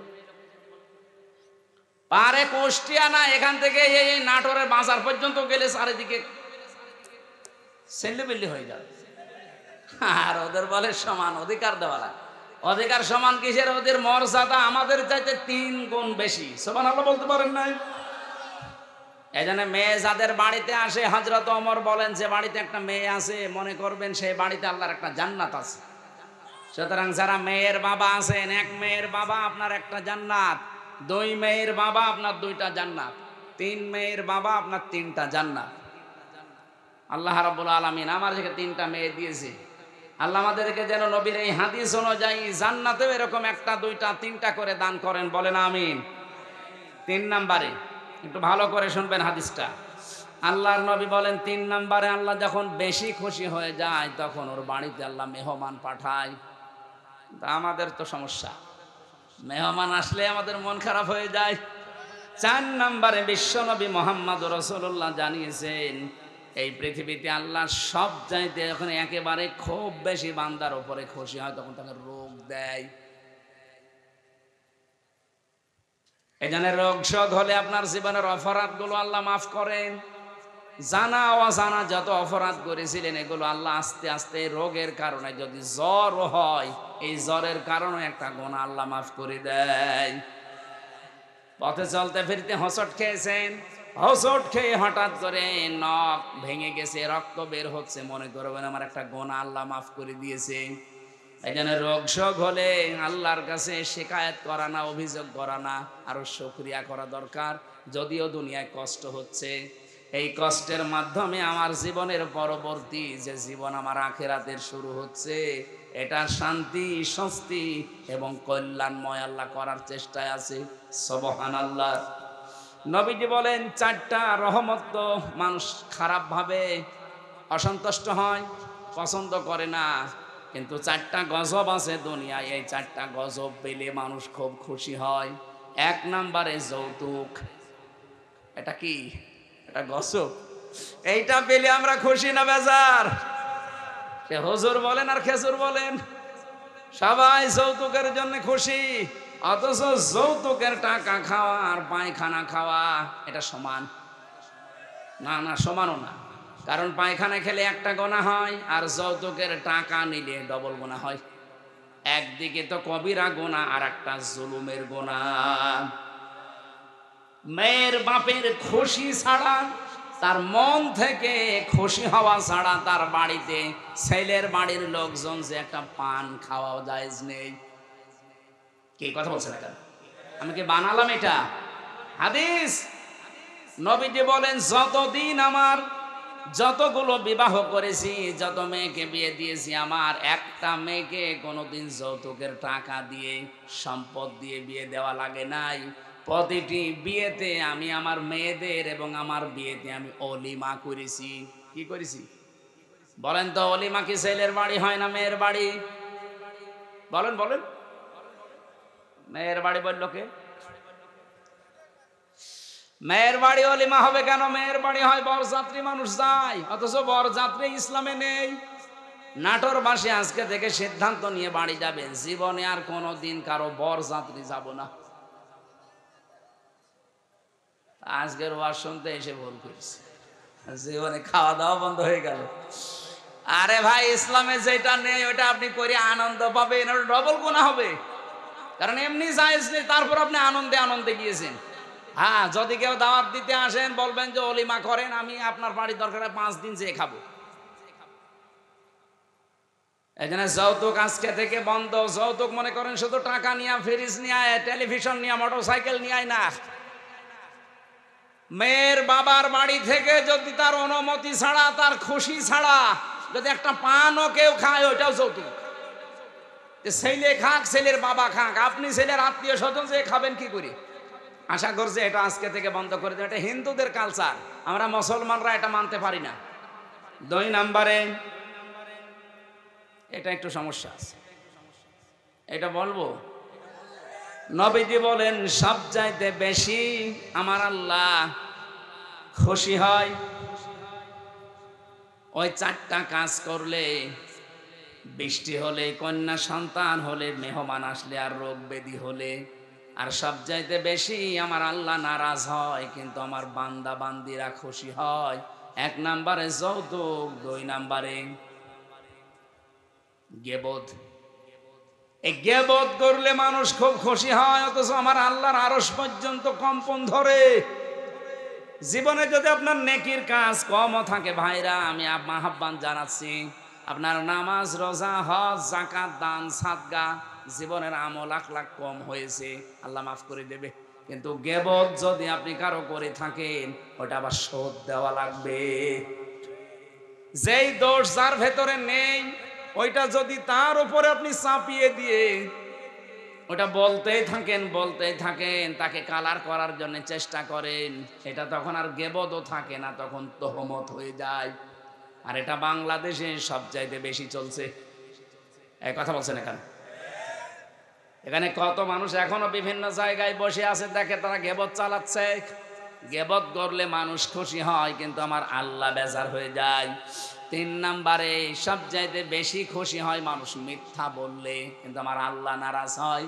4 নম্বরে আল্লাহ পাক সবচাইতে বেশি নারাজ হয় সুদ খেলে, কিন্তু মানুষ খুশি সুদ পেয়ে। এখানে আমার বিশ্বাস অনেক মানুষ এখানে বসে আছে যারা টাকা ছেড়ে রাখে। 1000 টাকা দিলে বছর মাসে মাসে 100 টাকা বেশি দেয়। এলাকায় নেই এটা? এই সুদের সাথে যারা জড়িত আছেন, টাকা ছেড়ে রাখেন, টাকা আসে, আপনি লিখে নিতে পারেন আপনি মায়ের সাথে এখনো জেনা করছেন। এই কাজে যারা আছেন এই মুহূর্তে তাওবা করে ছেড়ে দেওয়া লাগবে। যারা যারা রাজি আছেন তারা হাত তোলেন তো, অসুবিধা নেই, তোলেন। যারা ছেড়ে রেখেছেন তোলেন। আপনি বুঝে ফেলেছেন, চালাক আছে নাটোরে মানুষ, কাঁচা গোল্লা খাওয়া মানুষ তো খুব চালাক আছে। হাত তুলে আবার নামিয়ে ফেলেছে। না, আমি জানি এখানে বহু মানুষ এরকম আছে, সেই মানুষগুলো টাকা ছেড়ে রেখে এসেছে, মাহফিল শেষ করে ওই টাকা সকালে যেয়ে তুলবে। সুদের টাকা তুললে সব চাইতে নারাজ হয় বেশি কে? আর সব চাইতে বেশি খুশি হয় সে নিজে। সুতরাং এই চারটা রহমত, চারটা গজব, বেজার হয় আল্লাহ চারটা কাজে, আর আমরা নিজেরা বেজার হই চারটা কাজে। আল্লাহ আমাদেরকে কন্যা সন্তান যেহেতু রহমত, বৃষ্টি যেহেতু রহমত, এই পৃথিবীতে মেহমান আসা রহমত, আল্লাহ রোগ ব্যাধি দিয়েছে এটাও রহমত। এগুলো পেয়ে নারাজ না হয়ে এগুলোর সঠিক এবং পরিমার্জিত ব্যবহার করার তৌফিক কামনা করছি। সকলে বলেন আমিন। আমার আজকের আমি বিষয় আলোচনা সাজিয়েছিলাম যে আল্লাহর দল কারা, আল্লাহর দলের বৈশিষ্ট্য। এই পৃথিবীতে এখন দল কত আছে আপনি হিসাব করতে গেলে কলম খাতা নষ্ট হয়ে যাবে। বাংলাদেশে প্রায় ৭৩টার উপরে দল আছে। আমি অল্প কথায় মেন কথাগুলো, অল্প সময় মেন কথাগুলো বলতে চাই। একটু বসেন, জবান খুলে সূরা মায়েদার এই ৫৪ নম্বর আয়াত, মেন কথাগুলো বলবো ইনশাআল্লাহ। আল্লাহ পাক বলেন, ইয়া আইয়ুহাল্লাযীনা আমানু মাইয়ারতাদ্দা মিনকুম আন দীনিহি ফাসাউফা ইয়াতিল্লাহু বিকওমিন। ঈমানদারেরা, এই পৃথিবীতে কোনো মানুষ যদি আল্লাহর দিন থেকে ফিরে চলে যায়, আল্লাহর ইসলাম থেকে, তোমাদের ভেতরে যেই চলে যাবে, সঙ্গে সঙ্গে আমি আল্লাহ একটা নতুন সিদ্ধান্ত নিয়ে ফেলি। ফাসাউফা ইয়াতিল্লাহু বিকওমিন, এমন একটা দল, এমন একটা জাতি, এমন একটা গোষ্ঠী তৈরি করে দেই, ইউহিব্বুহুম ওয়া ইউহিব্বুনাহু, যারা আমি আল্লাহকে ভালোবাসে, আমি আল্লাহ নিজেও তাদেরকে ভালোবাসি। বলেন সুবহানাল্লাহ। অনাটোরবাসী যেহেতু এই দেশে এখন প্রায় ৭৩টার উপরে শুধু দল চলছে, ৪৯টা আছে রাজনৈতিক নিবন্ধিত দল, বাকি আছে নিবন্ধনের বাইরে। যত দল আছে ধর্মীয় জেনারেল মিলে বলেন ৫ তারিখের পরে, আমি বাংলায় বলছি এবার, কত মানুষকে আমরা বিভিন্ন নাম দিয়ে দেখতে পাচ্ছি ইসলাম থেকে বের হয়ে যাচ্ছে। কথা বোঝেন? কেউ বিভিন্ন মানুষের উপরে দোষ চাপিয়ে বলছে আমি এর ভেতরে নেই, চলে গেলাম। প্রকারান্তে আপনি ইসলাম থেকেই বের হয়ে যাচ্ছেন। ইসলামের একটা বিধান যদি কারো ভালো না লাগে, তার মানে আপনি তো আর আমাকে ভালো লাগে না তাই জন্য চলে যান না। আপনার ইসলামের বিধান ভালো লাগে না, তার মানে আপনাকে ভালো লাগছে না কার? বলেন বলেন। আপনি প্রকারান্তে আল্লাহকে যেন বলছেন যে না, এ বিধান দেওয়া ঠিক হয়নি। হামজা তো বাবার কথা জীবনও বলতে পারে না, ও বলবে আমার আল্লাহর কথা। আল্লাহর কথায় যেমন নামাজ পড়ো আছে, আল্লাহর কথায় যেমন যাকাত দাও আছে, আল্লাহর কথায় ঠিক এইটা আছে যে আমার এই কোরআনকে প্রতিষ্ঠা করো। আমি নামাজের ওয়াজ করলে আপনার খুব ভালো হুজুর মনে হয়, রোজার ওয়াজ করলে আপনার কাছে ভালো ওয়াজ মনে হয়, কিন্তু যখনই বলে এই নামাজ রোজার শিক্ষা যেটা, এটা কায়েম করা লাগবে। নামাজের শিক্ষা ২৭টা, রোজার শিক্ষা ৪টা। এইগুলো যদি আমি এখন বাংলায় কায়েমের কথা বলি এই সমাজে, যেটা কায়েম করা দরকার কোরআন দিয়ে, তখনই আপনার কাছে রাজনীতি মনে হয়। আপনি কি আমার চাইতে কোরআন বেশি বোঝেন? আপনি কি শামীম ওসমানের মতো হয়ে গেছেন? বলছে আমি কি ইসলাম বুঝি না? আমাদেরকে ইসলাম বোঝাতে আসবেন না। প্রতিদিন নাকি উনি ৭২ রাকাত নামাজ পড়ে। এটা যে ডাহা মিথ্যা কথা। এখানে যদি আলেম থাকে জিজ্ঞাসা করেন, দেখেন তো সর্বোচ্চ তাহাজ্জুদের নামাজ ৮ রাকাত থেকে ১২ রাকাত। কি কথা বলছেন? এখন ৮ রাকাতের উপরে তাহাজ্জুদের নামাজ আপনি কোথায় পেলেন? খুব বেশি হলেও নয় ১২ রাকাতের উপরে আর তাহাজ্জুদের নামাজ নেই। নবীজি হয় ৮ রাকাত পড়তেন, নাই ১২ রাকাত পড়তেন। এরপরে এই বেতের পড়ে উনি পড়াটা কমপ্লিট করে দিতেন। আর উনি নাকি 72 রাকাত নামাজ পড়ে তাহাজ্জুদ। ওরা দাহা মিথ্যা কথা। ও রাত 2টা 3টায় মাল খেয়ে ঘুমায়, ও তাহাজ্জুদ ফজরের নামাজে তো পড়ে না। আপনি তো ইসলাম থেকে বের হয়ে গেছেন পোকার আনতে, হামজার উপরে দোষ চাপিয়ে, যে ওদের দোষ আছে, 24-এর দোষ, 71-এর দোষ, 47-এর দোষ। এই কথা না বোঝার ভান করে থাকবেন না। আগস্টের 5 তারিখের পরে বহু মানুষকে আমরা দেখলাম আল্লাহর দিন থেকে পোকার আনতে ইসলাম থেকে বের হয়ে চলে যাচ্ছে। ওরা আমাদের ভয় দেখাতে চায় যে আমরা চলে গেলে তোমরা নিরুপায় হয়ে যাবে। আরে ভাই, ইসলাম তো আর আমার না, আর আমি ইসলামের মালিকও না, ইসলামও আমার না, ইসলামের মালিকও আমি না। আমার মালিকও আল্লাহ, ইসলামের মালিকও আল্লাহ। আমি শুধু খাদেম। কথা বলুন। আমি খেদমত করছি, আমার একটা পাওনা বাকি আছে। এই যে সভাপতি সাহেবকে যদি উনি বলে এই জমিনটা আমার, আপনারা কাজ করেন, সারাদিন করেন, বিকাল 5টায় আপনাদের বেতন দিয়ে দেব। এখন বলেন তো জমিনের মালিক কি আমি? মালিক উনি না, আমরা কি কামলা খাদেম, কাজ করে খাই। এই জমিনও আমার না, জমিনে যেটা আমরা বপন করছি, এই বীজ বা ধান লাগাচ্ছি, চারা, এগুলোর মালিকও আমরা না, সবের মালিক উনি। আমরা শুধু টাকা পাওয়ার আশায় আছি, বিকাল 5টায় বেতন দিয়ে দেবে, ওইটা নিয়ে আমার সংসার চলবে। নাটোরবাসী, এই বাংলাদেশের এই জমিনটা আমার আল্লাহর, এ কোরআনও আল্লাহর। জমিনে আল্লাহর, কোরআন আল্লাহর। ওনার জমিনে ওনার আইন, ওনার কোরআন প্রতিষ্ঠা করবে এই দেশে যারা আল্লাহর খাদেম, গোলাম, বান্দা, তারা আল্লাহর বান্দা দাবি করে, যারা আল্লাহর কোরআনের আইন বাদ দিয়ে মানুষের তৈরি করা আইন কায়েম করতে চায়, আল্লাহর কসম এই মানুষগুলো বেতন পাওয়া দূরের কথা, ওদের খবর আছে। বিকাল 5টা পর্যন্ত আমাকে এই জমিনে টিকে থাকা লাগবে। বিকাল 5টা মানে জীবনের শেষ দিন। এক কথা বলছেন না কেন? বিকাল 5টা মানে জীবনের শেষ দিন, কারণ আমার একটা বেতন পাওয়ার সময় আসবে। আমার যখন চোখ বন্ধ হয়ে যাবে, ওয়াবুদ রাব্বাকা হাত্তা ইয়াতিয়াকাল ইয়াকিন, আল্লাহ বলেন ওই পর্যন্ত ইবাদত করতেই থাকো, আমার দিনের সাথে লেগে থাকো যতদিন ইয়াকিন না আসে। ইয়াকিন মানে না, ইয়াকিন মানে মৃত্যু। ইয়াকিন মানে বিশ্বাস, সেটা আলাদা ইয়াকিন। আর এখানে ইয়াকিন মানে মৃত্যু। মরণ যতদিন না হবে ততদিন পর্যন্ত দিন কায়েমের জন্য আপনাকে টিকে থাকা লাগবে। কারণ আমরা এখনো আমাদের বেতন পাইনি। পেয়েছি? বলেন বলেন। আমাদের চূড়ান্ত বেতনের নাম কি? 500 টাকা, 1000 টাকা, কি জান্নাত। ওইটা যতদিন আমি না পাবো ততদিন পর্যন্ত আমার চেষ্টা অব্যাহত থাকবে। এখন যদি আপনি আমাকে বাধা দিতে আসেন, এই জমিনে ধান লাগিয়েছিলাম, কিন্তু বিকাল 5টা বাজার আগে আপনি তুলে ফেলছেন, আপনি যত বড়ই মস্তান হন, আমরা যারা 8-10 জন মিলে ধান লাগিয়েছি, যদি আপনার সাথে নাও পারি তাও বাধা দেব। কারণ আমি তো এখনো বেতন পাইনি। আপনি ধান তুলে ফেললে ওনারা বেতন দেবে, উনি এসে আমাদের আরো গরম দেবে। ওই সারাদিন নষ্ট করলে, ধান তুলে ফেলেছে, কিছুই বলনি, বেতন দেওয়া দূরের কথা, আরো 500 টাকা করে দিয়ে যাও। যে জমিন আল্লাহর, কোরআন আল্লাহর, আমরা তো খাদেম, কামলা, 5 জন মনীষ, লেবার যাই বলেন, আমরা চেষ্টা করে যাচ্ছি। আমাদের চেষ্টা হচ্ছে জমিনে এটা প্রতিষ্ঠা করা। হ্যাঁ, পদ্ধতি আমাদের ভুল হতে পারে, কেউ কেউ গণতন্ত্রের পদ্ধতি নিয়েছে, আপনার পদ্ধতি ভুল হতে পারে, কিন্তু আমার মন তো ঠিক আছে যে আমি জমিনে আল্লাহর দিন কায়েম করব। হ্যাঁ, কথা বলেন না কেন? হ্যাঁ বলেন। আফগানিস্তান তারা একটা পদ্ধতি নিয়েছে, তারা এক পদ্ধতি নিয়ে তারা অলরেডি কায়েম করে ফেলেছে। তুরস্ক একটা পদ্ধতি নিয়েছে, আপনি মোরসির দিকে তাকান, সে একটা পদ্ধতি নিয়েছিল, যে যেখানে ইসলাম কায়েমের জন্য চেষ্টা চালাচ্ছে। পদ্ধতি ভুল হতে পারে, কিন্তু তার কর্ম তো ঠিক আছে। তার মনের আকাঙ্ক্ষা, আশা, তামান্না এই যে আল্লাহর জমিনে আমি জীবনের শেষ দিন পর্যন্ত অন্তত দেখতে চাই যেটা কায়েম হয়েছে। আমার রাস্তা ভুল হলে কি আমি একটু ঘুরে ফিরে আসতে পারবো না জায়গায়?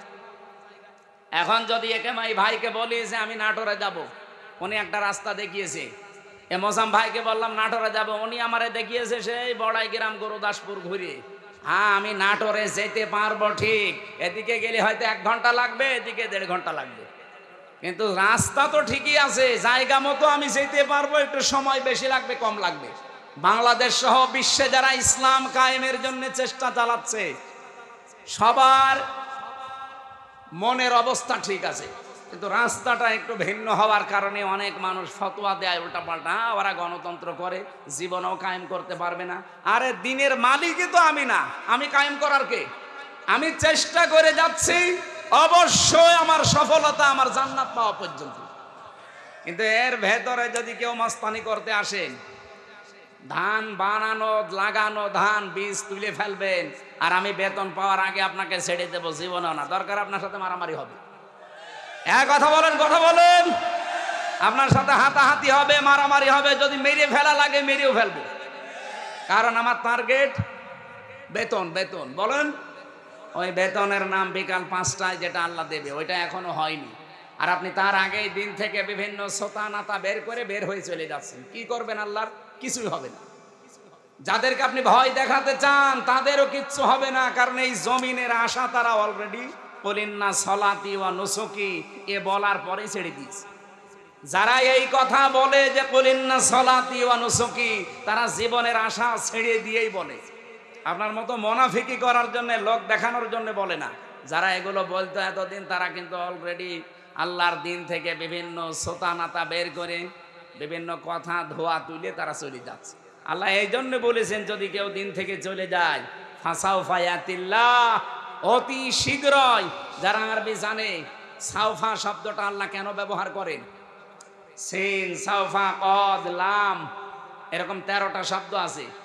কোন সেন্টেন্সের আগে যদি আসে, বাংলা অর্থ দাঁড়ায় খুব তাড়াতাড়ি। আল্লাহ বলেন, যদি কেউ দিন থেকে মুখ ফিরিয়ে চলে যায়, আমি শুধু দেখবো, দেখার পরে অতি তাড়াতাড়ি ইয়াতিল্লাহু বিকৌমিন, একটা দল তৈরি করে দেব। ইউহিব্বুহুম ওয়া ইউহিব্বুনাহু, তারা কি? আমি আল্লাহকে ভালোবাসবে, আমি আল্লাহও তাদেরকে ভালোবাসবো। তাদের গুণাগুণ কি হবে? এই যে আল্লাহর দলের বৈশিষ্ট্যগুলো বলতে আল্লাহ এই কথাগুলো দিয়েছেন। রব্বুল আলামিন বলেন, তাদের গুণাগুণ হবে প্রথমত 3টা। আজিল্লাতিনা আলাল মুমিনিন, আইজ্জাতিনা আলাল কাফিরিন। তারা নিজেদের প্রতি মুমিনের প্রতি হবে রহমদিল, কিন্তু কাফেরদের প্রতি হবে তারা কঠোর বজ্রমুঠো। বাংলাদেশে আজ দেখান একটা দল কিন্তু অলরেডি আল্লাহ তৈরি করে দিয়েছে, যারা নিজেদের প্রতি এত রহমদিল, নিজের আপন ভাইয়ের সাথেও তাদের এত ভালোবাসা নেই। আমি আমার নিজেরটাই বলছি ভাই, আল্লাহর কসম, আপনাদের এই যে মোজাম্মেল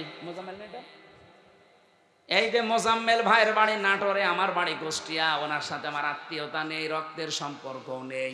ওনার আমি শুধুমাত্র ভালোবাসি একামতে দিনের কারণে। আর এই ভালোবাসা মহাব্বতটা আল্লাহ নিজে পয়দা করে দিয়েছে। কারণ যখন আল্লাহর দিন থেকে মানুষ মুখ ফিরিয়ে নেয়, তখন একটা দল আল্লাহ নিজে তৈরি করে দেয়। ওই দলের প্রথম বৈশিষ্ট্য তারা নিজেদের প্রতি রহমদিল হয়, মহাব্বত ভালোবাসা তৈরি হয়, কিন্তু কাফেরদের প্রতি তারা কঠোর।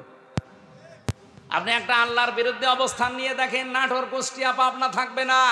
একামতে দিনের কর্মী যারা, কুষ্টিয়াও যা, চট্টগ্রামও তাই, সব একবারে রাস্তায় নেমে আসবে।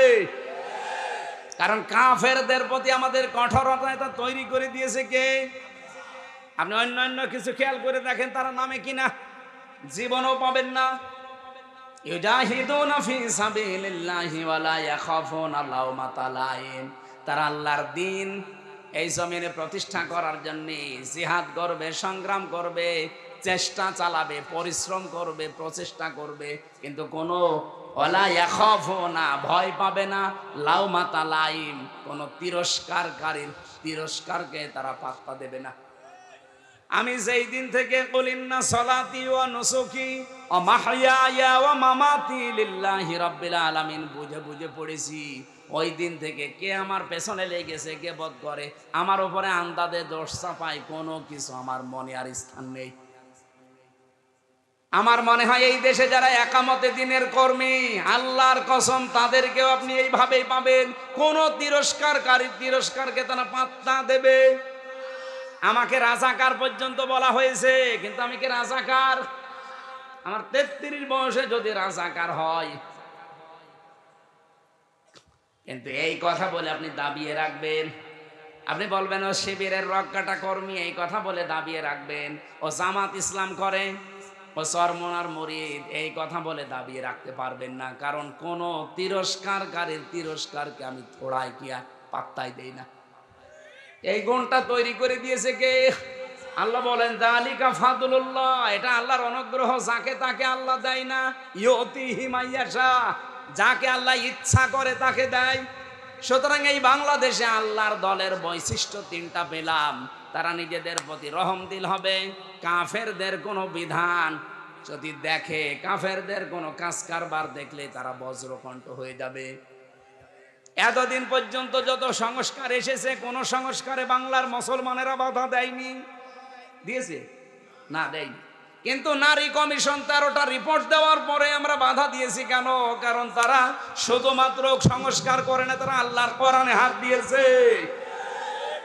আর এই জায়গায় তখন আমরা এক হয়ে গেছি। হেফাজত নেই, চরমনা নেই, জামাত ইসলাম নেই, খেলাফত নেই, সব তখন বাংলাদেশে এক। আপনি দেখেননি, সব এক হয়ে বলেছে না এটা তো মানা দূরের কথা, এ কমিশনই মানি না। আমির জামাত ডাক্তার শফিকুর রহমান এটা বলে নাই যে কমিশন তো দূরের কথা, ও কমিশনই মানি না। যদি বেশি ঝামেলা করেন আবার কিন্তু আগস্টের 5 তারিখ আসতেছে। এটা তো আমরা এই এতদিন পর্যন্ত যত সংস্কার করেছেন কোন জায়গায় বাধা দেয়নি, কারণ ওই জায়গায় আল্লাহ রাসূলের বিরুদ্ধে পাইনি। এবার পেয়েছি সরাসরি আল্লাহর বিরুদ্ধে। আজিল্লাতিন আলাল মুমিনিন আইজ্জাতিন আলাল কাফিরিন। আমরা নিজেদের প্রতি ভালোবাসা, মহাব্বত, স্নেহময় স্নেহশীল আছি। বললাম না মোজাম্মেলের সাথে সত্যি বলছি, আমার সম্পর্ক আত্মীয়তার না, রক্তের না, শুধু দিনের, শুধুমাত্র দিনের সম্পর্ক। আমার নিজের আপন ভাই তো নেই, যদি থাকতো সে যদি আল্লাহর দিনের কর্মী না হইতো, তার সাথে ওনার মতো মহাব্বত আমার হইতো না। কারণ এই মহাব্বতটা পয়দা করে দিয়েছে কে? 2 নাম্বার, আমরা কাফেরদের প্রতি কিন্তু কঠোর। যেহেতু ওরা নারী সংস্কারের নাম নিয়ে আল্লাহর কোরআনের 13টা আয়াতে অলরেডি হাত দিয়েছে, এই জন্য ওরা কাফের। বলেন, আমরা মনে হয় ওদের জানাজা পড়া এখন তওবা না করলে ঠিক হবে না। যারা এই নারী কমিশনে আছেন, যদি সাপোর্টও কেউ করেন, আপনিও কাফের। আপনার প্রতিও আমরা বাধ্য হব কঠোর হতে। আর আল্লাহর দ্বীনে জমিনে কায়েম করতে হয়তো আমাদের রাস্তা, আবার বলছি, তরিকা ভুল হতে পারে, কিন্তু আমাদের মন ঠিক আছে। আমরা চাই আল্লাহর জমিনে আল্লাহর সিদ্ধান্ত চলবে।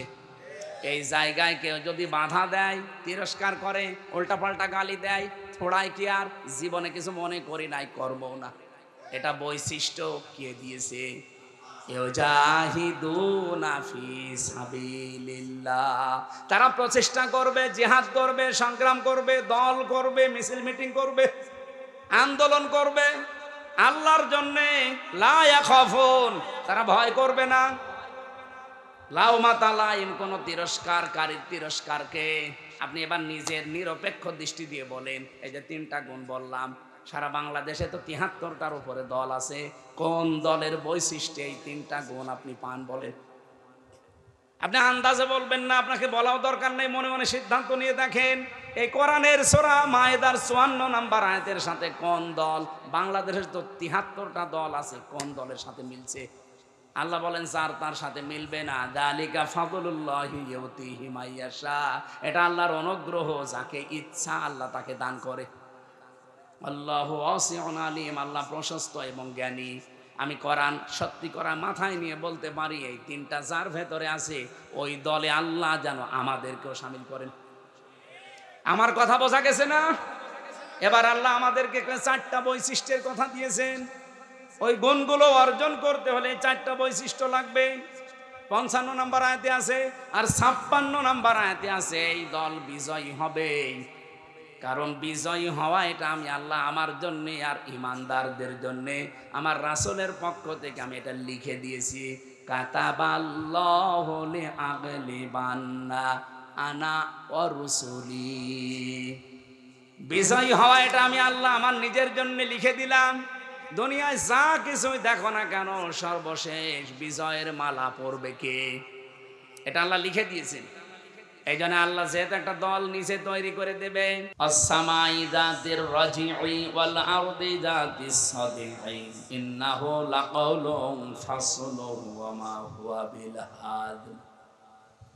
আল্লাহ পাক বলেন, আকাশের কসম যে পানি ধারণ করে আছে, এত লক্ষ লক্ষ গ্যালন গ্যালন পানি আকাশ ধারণ করে আছে, যদি ছেড়ে দিত একবার তামাম দুনিয়া সাগর হয়ে যেত।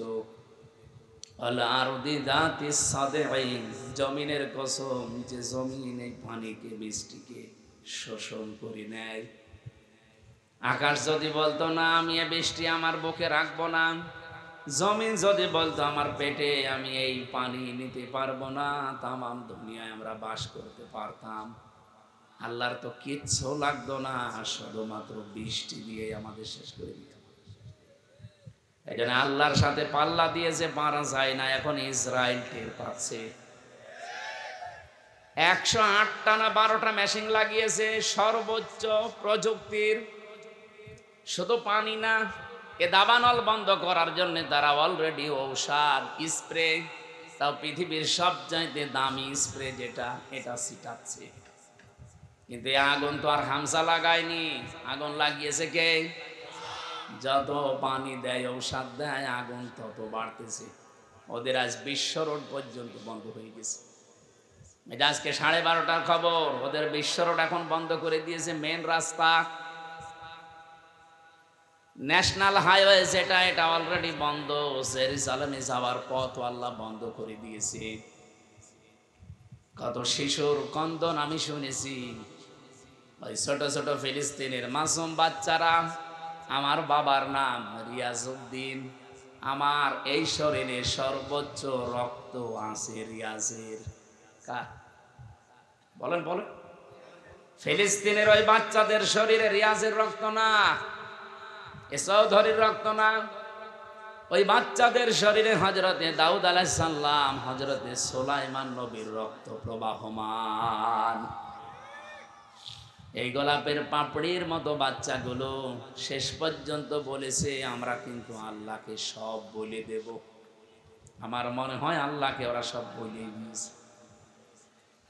পৃথিবীর মানুষেরা শুধু দেখেছিলাম আমরা, আমাদের ওই কান্ডা কন্দন গুলো দেখার পরে কিছুই করি নাই, কিছু বলি নাই।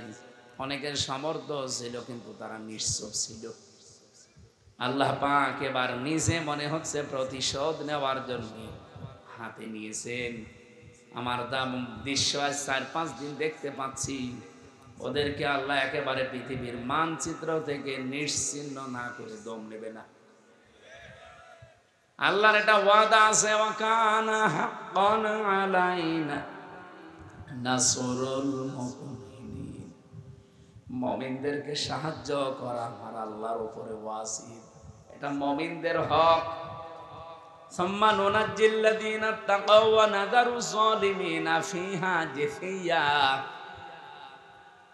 আল্লাহ পাক বলেন জাহান্নামে আমি আল্লাহ যারা তাকওয়াবান তাদেরকে পুলসিরাতের উপর থেকে বাঁচিয়ে দেব। আর যে মানুষগুলো পাপিষ্ঠ গুনাহগার, ওয়াইম মিনকুম ইল্লা ওয়ারিদুহা কানা আলা রাব্বিকা হাতমান মাকদিয়া। জাহান্নামের উপর দিয়ে পুলসিরাত তৈরি করা। মানুষ যখন মিজানের এই পাল্লা যেটা বলা হয়, এখান থেকে আপনার আমলটা আল্লাহ মাপবেন গুরুত্বের ভিত্তিতে। মাপ দেওয়ার পরে যখন বলবে পার হয়ে চলে যা, জান্নাতে যাবার আগেই এই পুলসিরাত 30,000 বছরের মতো একটা রাস্তা। তাও পদ্মা সেতুর মতো, যমুনা সেতুর মতো এত বড় বিশাল এলাকা না, চুলের মতো চিকন করে আল্লাহ বানিয়েছেন। আবার ধার হীরার মতো। পাপিষ্ঠ মানুষগুলো কেটে কেটে পড়ে যাবে। আর যারা মুমিন তাদের জন্য এটা হক, তাদের অধিকার আমার আল্লাহর উপরে এইটা যে আল্লাহ তাদের বাঁচিয়ে দেবে। এই জন্য তাকওয়া শব্দের পরে আপনি দেখবেন সম্মানুনাজ্জিল্লাযীনা তাকাও ওয়া নাযারুজ যালিমিনা ফিহা জিসিয়া। আমি আল্লাহ আয়াত দিয়ে জানাতে চাই, মুমিন যারা এই মানুষগুলোকে সাহায্য করা আমি আল্লাহর জন্য যেমন হক, আমার মুমিন বান্দাদেরও আমি আল্লাহর প্রতি একটা হক আছে। হাক্কান আলাইনা নুনজিল মুমিনিন। হাক্কান দিয়েছেন আল্লাহ। এখানে আলেম আছে কিনা জানি না, আপনি শব্দটা কিন্তু এখানে পুরোপুরি মাসদার আল্লাহ দিয়ে দিয়েছেন, হাক্কান আলাইনা, আমি আল্লাহর উপরে হক, এমনকি মমিন বান্দাদেরও আমি আল্লাহর উপরে হক। শব্দ দুইটা বললাম না? আল্লাহ বলেন আমার উপরে হক হয়ে যায়, এবং মমিন বান্দাদেরও আমি আল্লাহর উপরে হক। আমার উপরে যেমন হক সত্য, আমি আল্লাহর অধিকার, যেমন আমার মমিন বান্দাদেরকে আমি বাঁচাবো, আমার মমিন বান্দাদের অধিকার আমার উপরে যে আমি আল্লাহ তাদের বাঁচাবো। আল্লাহ যেহেতু এটা হাতে নিয়েছে, আমার যতটুকু কোরআনের উপরে বিশ্বাস, সামনে দেখবেন ইসরায়েল নামে এই অভিশপ্ত রাষ্ট্রটা পৃথিবীর মানচিত্রে আর নেই। আর কয়েকদিন যাক ওদের দাবানল কন্ট্রোল করার কোনো কিছু আর হাতে নেই। যেভাবে আগুন আসতেছে আপনি দেখেছেন ভিডিওগুলো, পাগল হয়ে যাবেন। অথচ এত উন্নত মেশিন প্রযুক্তি পৃথিবীতে আর কারো কাছে নেই। 108টা 112টা সবগুলো একসাথে চালাচ্ছে, বিমান পর্যন্ত পুড়িয়ে ছারখার হয়ে যাচ্ছে। আপনি আগুন জ্বেলে ভাবেন পানি দিয়ে, ঔষধ ছিটাবেন, স্প্রে দেবেন, দেবেন কি দিয়ে? বিমান দিয়ে, হেলিকপ্টার দিয়ে, ওইটাই পুড়ে ছারখার হয়ে যাচ্ছে। সূরা আম্বিয়ার তাফসীর পড়তে গিয়ে পেয়েছিলাম, হযরত ইব্রাহিম নবীকে আল্লাহ যখন সাহায্য করার জন্য ফেরেশতা পাঠিয়েছিলেন, ওই সময় তিনি আল্লাহর প্রতি এমন ঈমান দেখিয়েছেন, আল্লাহ পাক বলেন ইব্রাহিম আলাইহিস সালামের জন্য আমি আল্লাহ আগুনকে কুলনা ইয়া নাহারু কুনি বারদাও ওয়া সালামান আলা ইব্রাহিম। কুলনা আমি নিজে বলেছি, এখানে অন্য কাউকে আমি বলতে বলিনি। ইব্রাহিমের ঈমান দেখার পরে আমি আল্লাহ এত বেশি খুশি হয়েছি যে ফেরেশতা জিবরাইলের সাহায্য সে নিতে রাজি না, মিকাইলের সাহায্য নিতে রাজি না। আমি আল্লাহ এত বেশি পছন্দ করলাম তার এই কথাটাকে, শেষ পর্যন্ত বলেছি ঠিক আছে কুলনা, আমি নিজে এখানে কর্তা হয়ে গেছি, আমি নিজে কাজ করছি, নিজে আমি ফাইল। ইয়া নারু, হে আগুন, কোনি হয়ে যাও বারদান, ঠান্ডা। আল্লাহ বারদান দেওয়ার পরে সালামান শব্দ মাঝখানে যদি না দিয়ে একবারে দিতেন আলা ইব্রাহিম, আমার ইব্রাহিমের প্রতি ঠান্ডা হয়ে যা। আল্লাহর হুকুম পাওয়ার সঙ্গে সঙ্গে আগুন এত বেশি ঠান্ডা হয়ে যেত, তখন আবার লেপ তোষক লাগতো গরম করার জন্য। আল্লাহ সালামান দিয়ে তামাম দুনিয়ার মানুষকে বোঝাতে চেয়েছেন, পৃথিবীতে আজও যদি ইব্রাহিম নবীর মতো ঈমান কোন জায়গায় আমি আল্লাহ দেখি, ওদের আগুনগুলো যেমন আমি সালামান বানাবো, ওদের বৃষ্টি ঠান্ডা যে প্রচন্ড বরফগুলো আমি আল্লাহ সালামান বানাবো। সালামান দিয়ে তাফসিরে ফি জিলালিল কোরআনে সাইয়্যিদ কুতুব লিখেছেন, এই শব্দটা যদি আল্লাহ না দিতেন, ইব্রাহিম নবী কিন্তু আগুনের ভেতরে 40 দিন থাকতে পারতেন না। এত বেশি ঠান্ডা হয়ে যেত যে থাকার অযোগ্য হয়ে যেত জায়গাটা, এবার বরফ হয়ে যেতেন। আল্লাহ বলেন যদি সালামান না দিতাম, আগুনটা একটু গরম থাকতো, তখন আবার ফ্যান দেওয়া লাগতো জিবরাইল মিকাইলকে দিয়ে, যে ফ্যান নিয়ে যাও অথবা এসি সেট করো, পাখা নিয়ে যাও না। এমন শব্দ আমি চয়ন করে লাগিয়ে দিয়েছি, সালামান মানে শান্তি, একেবারে গরমও না ঠান্ডাও না। এই জায়গাটা অন্তত আমি আল্লাহর নির্দেশ যতদিনের পরে না আসে ততদিন এটা নাতি শান্তিষ্ণ হয়ে যাও। এয়ার কন্ডিশন যেটা বলা হয়, নয় ঠান্ডা নয় গরম, এরকম একটা পরিবেশ তৈরি হও। আগুন হুকুম মেনে তাই হয়েছিল 40 দিন। পরবর্তীতে হযরত ইব্রাহিমের নাতনি যারা তারা জিজ্ঞাসা করতো, দাদা দুনিয়ার জীবনে আপনি সবচাইতে শান্তি পেয়েছেন কত? উনি বলেছিলেন এই পৃথিবীতে যতদিন আমি হায়াত পেয়েছি সবচাইতে বেশি শান্তি সুখে আরামে ছিলাম ওই 40 দিন যখন আগুনে ছিলাম। তার মানে আগুনের ভেতরেও শান্তি দিতে পারে কে? সব কিছুর উপরে যেন ওনার ক্ষমতা চলছে। ইসরায়েলেদেরকে আমার মনে হচ্ছে আল্লাহ রাখবে না, কারণ এখন এরা আর পৃথিবীর কোনো মানুষের টার্গেট নেই, এরা সরাসরি টার্গেট হয়ে গেছে আমার আল্লাহর। এবার একটা পরিচিত আয়াত শোনাচ্ছে, ইন্নামাস সাবিলু আলাল্লাযীনা ইয়াযলিমুনান নাস ওয়া ইয়াবগুনা ফিল আরদি বিগাইরিল হক। এটা সূরা শুরার 42 নম্বর আয়াতে আছে, 25 নম্বর পারার 6 নম্বর পৃষ্ঠার 13 নম্বর লাইনে পাবেন। আল্লাহ পাক বলেন, আমি আল্লাহ নিজে মামলা দেব, কেস দেব, অভিযোগ দায়ের করব তাদের বিরুদ্ধে, দুনিয়ায় যারা মানুষ হয়ে মানুষের উপরে জুলুম করে, অত্যাচার করে। যেগুলো বললাম এগুলো যেই দলের ভেতরে পাবেন, মনে করবেন ওদেরকে আল্লাহ নিজে বানিয়েছে। এই আয়াত আমি নিজে এখন বানালাম। এত সহজ বাংলায় বলার পরও কিছু মানুষ এখনো বোঝে না। আমার মনে হয় ও আজরাইল দেখার আগে আর বুঝবে না। এখন আপনার ভেতরে যা ভালো লাগে তাই করেন, যান, আপনাকে ছেড়ে দিলাম।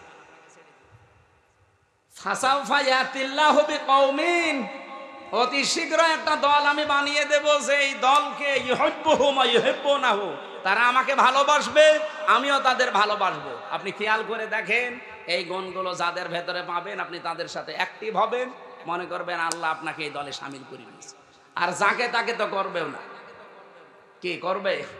কালকে লালপুরের আলোচনা এটাই ছিল, আল্লাহ যাকে তাকে তার দিনের কাজ একামতে দিন প্রতিষ্ঠার জন্য নিয়ে যায় না। আল্লাহু ইয়াজতাবি ইলাইহি মাইয়াশা ওয়া ইয়াহদি ইলাইহি মাইয়ুনিব।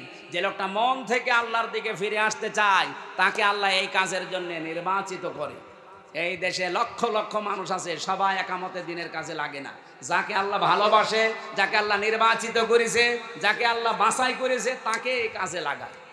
এখন আপনি বাসায়ের ভেতরে নেই, আপনি আছেন ছাটায়ের ভেতরে, তা আপনাকে আমি জোর করে নিয়ে আসবো কি করে? আমার কথা বোঝা গেছে? না বুঝলে এখানে আসেন, আসেন, এদিকে আসেন। আমি আশা করি আমার আয়াত আমি অল্প কথায় হলেও বোঝাতে পেরেছি। আল্লাহ যেহেতু একটা দল তৈরি করে দিয়েছেন, এই দলের বৈশিষ্ট্য বললাম, যার সাথে মিলবে, যদি আওয়ামী লীগের সাথে মেলে ওনাকে আবার নিয়ে এসে আবার দল করবে, যদি বিএনপির সাথে মেলে বিএনপির সাথে করবেন, জামাতের সাথে মেলে জামাতের সাথে করবেন, যার সাথে মেলবে এইটার পক্ষে আমরা থাকতে চাই। এর বাইরে কোনো বাবা দাদা খালুর কথা আমরা আর শুনতে রাজি না। এতদিন শুনে শুনে কপালে আগুন লাগিয়েছে। আল্লাহ আমাদেরকে যে দল একটা তৈরি করার কথা বললেন, ওই দলের বৈশিষ্ট্য দিলেন, কোরআন থেকে শুনলাম। এই দলে অন্তত দয়া করে আমাকেও যেন শামিল করেন, আমাকে যেন বাছাইয়ের ভেতরে রাখেন, ছাঁটাই করে না দেন। আল্লাহর একটা নিয়ম আছে, ছাঁটাই আর বাছাই। আল্লাহ আন্দাজে কাউকে কেউ খালি খালি ছাঁটাইও করে না, কাউকে বাছাইও করে না। বাছাই করতেও কিছু নিয়ম আছে, ছাঁটাই করতেও কিছু নিয়ম আছে। বাছাই করার নিয়ম কি? এই যে গুণগুলো আস্তে আস্তে পয়দা করে দেবে। আর ছাঁটাই করার নিয়ম হচ্ছে গুণ পয়দা করার জন্য আল্লাহ তার মন তৈরি করে দেয়, কিন্তু এই লোকটার মনই নেই। এই যে গিরিশচন্দ্র সেন, এই লোকটা পুরা কোরআন শরীফের বাংলা করেছে পুরাটা, এবং কি তাফসির লিখেছে, কিন্তু লোকটা মুসলমান হয়নি। আপনি নরসিংদী যান, ওর বাড়িতে পুড়িয়ে ফেলেছে, ওর বাড়িটা আছে। আমি নিজে গিয়ে দেখেছি এই লোকটা পুরা করা ওর জীবনী নিয়ে পড়ছিলাম। পুরা কোরআন শরীফ বাংলা করেছে, আপনি যা তা মনে করছেন, অর্থ করে তাফসির করেছে।